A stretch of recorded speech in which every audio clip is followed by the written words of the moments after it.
on casual dates that never blossomed into more. In early March 2000, a co-worker named Justin suggested setting her up on a blind date with his friend Marcus. Initially hesitant, Sophia's curiosity won out, and she agreed to meet Marcus at a popular nightclub that welcomed 18-year-olds. A.O., rare venue for her age group. On the evening of Friday, March 10, 2000, Sophia rushed home from school, her heart racing with excitement for her blind date. The Martinez household buzzed with anticipation as she tried on outfit after outfit, parading before her family for their opinions. After much deliberation, they settled on a stunning red evening dress that hugged her figure elegantly without being ostentatious. Sophia spent extra time on her appearance, curling her dark hair into soft waves, applying makeup with care, and slipping into a pair of delicate heels. She clutched a small purse, spritzed her favorite floral perfume, and gave a final twirl. In the living room, her family marveling at her beauty. "She looks like a movie star," Marianne whispered to their mother, who nodded proudly. Sophia promised to be home by 2 a.m., as she had a morning shift at the mall. Responsible and reliable, she had never given her family cause for worry.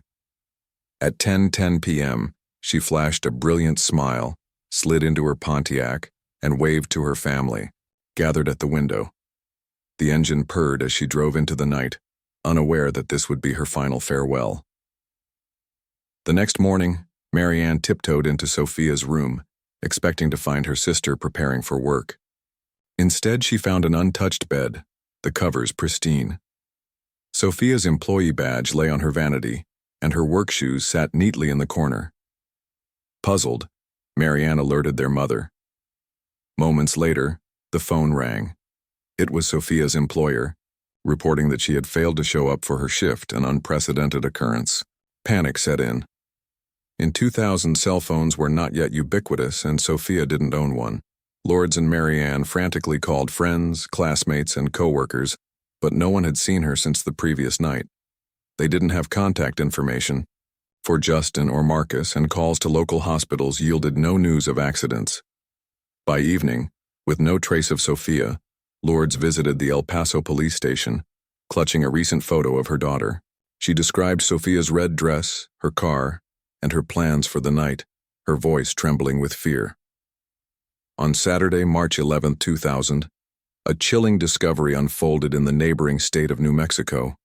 A red Pontiac was found abandoned off Owa highway connecting the two states, its passenger window pierced by a bullet hole. Inside, dark, dried stains coated the driver's seat, steering wheel, and headrest. Blood, officers suspected. The scene screamed of violence, and seasoned investigators feared the worst for the driver. The car was towed to a forensic lab, but because it was found across state lines, authorities initially had no link to Sophia's disappearance. In a small village, a cat named Whiskers discovered a magic fish in a pond. The fish promised 3 wishes in exchange for its freedom. Whiskers wished for endless fish, a cozy bed, and a bell that rang softly. The fish granted all 3 wishes and swam away, leaving Whiskers content and purring in the sun. Checking the vehicle's registration, New Mexico police contacted Lourdes Martinez Lucio, the car's owner, to inquire if it had been stolen. Lourdes revealed that her daughter, Sophia, reported missing the previous day, had been driving it. The news hit like a thunderbolt. How had Sophia's beloved car ended up in a desolate desert, and where was she? Lourdes insisted Sophia would never abandon her car, deepening the mystery. Theories swirled. Had she been carjacked? Was she injured but alive? With no immediate leads, the investigation faltered. On Sunday, March 12th, a group of teenagers hiking near El Paso's outskirts spotted a flash of red in the desert. Curiosity drew them closer, only to reveal a horrifying sight: the lifeless body of a young woman in a blood-soaked red dress. They raced home to alert their parents, who called the police. Within hours, forensic teams descended on the scene. The woman's face was unrecognizable, marred by brutal injuries. Though no identification was found, police suspected she was the missing girl from El Paso. When Lourdes was informed of the discovery, she clung to hope, refusing to believe it was Sophia. But her heart shattered when detectives showed her a photograph found tucked inside the victim's clothing. A picture of Sophia cradling her youngest brother, a keepsake she always carried. The Martinez family's worst fears were confirmed. The autopsy painted a grim picture. Sophia had been shot 5 times in the face, one bullet passing through and lodging in the sand beneath her. The wounds were catastrophic, leaving no chance of survival. Her body bore signs of a desperate struggle, severe bruising, abrasions on her thighs, and internal injuries consistent with a violent assault. Defensive wounds on her hands showed she had fought fiercely, but her attacker had overwhelmed her.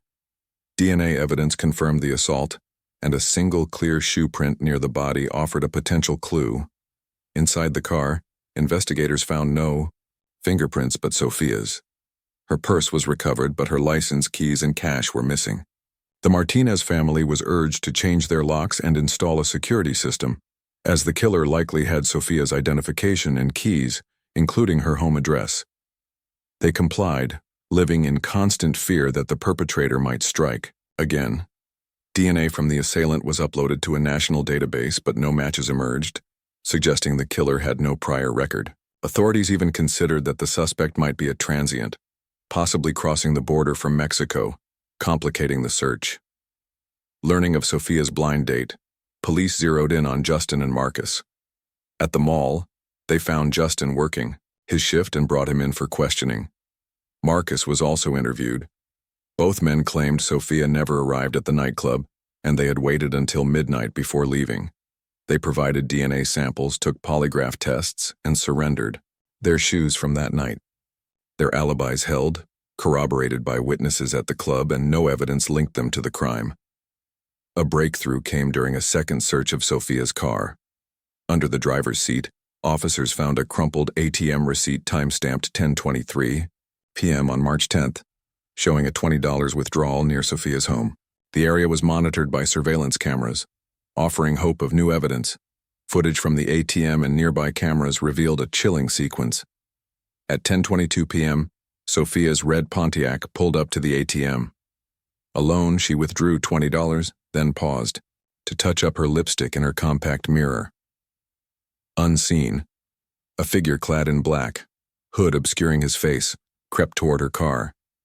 As he reached her window, he drew a firearm and fired a single shot.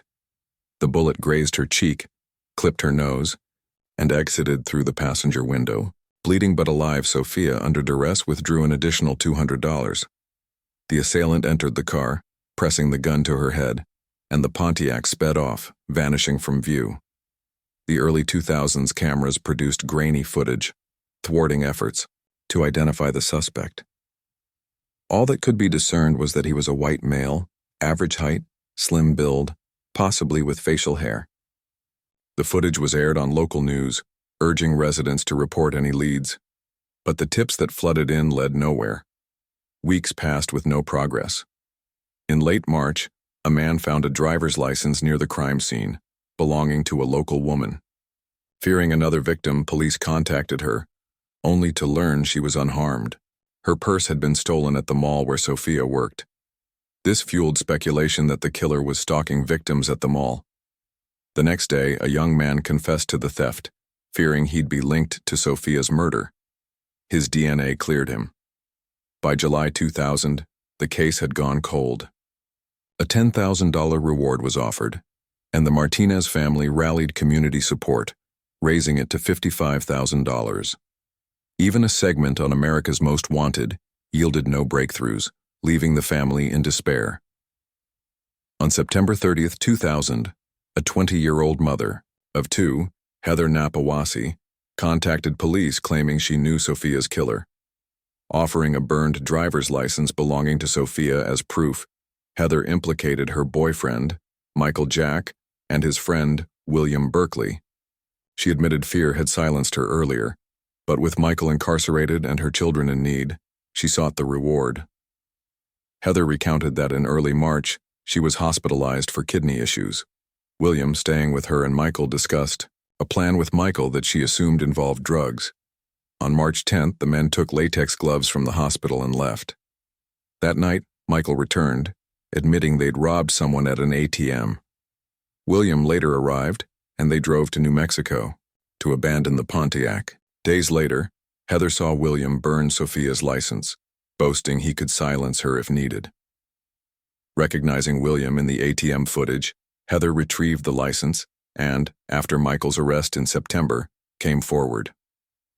Michael Jack, 23, was questioned and admitted to helping William cover up the crime, but denied involvement in the murder. Desperate for money, they planned an ATM robbery. When Sophia's car pulled up, Michael claimed he tried to abort the plan, but William, armed, proceeded. Michael said he waited, unaware of the assault and murder, but helped dispose of the car. Keys found on his roof corroborated his story. William Berkeley, 20, was arrested at his parents' home. Known for a history of violence despite no criminal record, he initially confessed to the robbery and murder, claiming the assault was consensual. Later, he blamed Michael, alleging the plan was his idea. Evidence, however, pointed squarely at William. His DNA matched the assailants, his sneakers matched the crime scene prints, and the murder weapon, a .22 caliber handgun, was found in his home. On April 7, 2002, William Berkeley was convicted and sentenced to death. In spring 2010, he was executed by lethal injection, showing no remorse.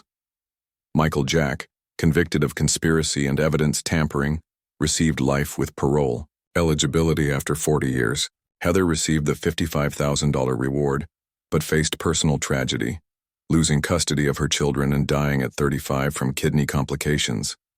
Sophia's story is a stark reminder of life's fragility and the devastating impact of senseless violence. Her dreams, of teaching, of a life filled with love, were stolen in a moment of greed. Her family, forever scarred, honors her memory, a beacon of light extinguished too soon. Thank you for joining me in this somber journey. Your likes, comments, and shares help keep these stories alive, ensuring victims like Sophia are never forgotten. Until next time, stay safe.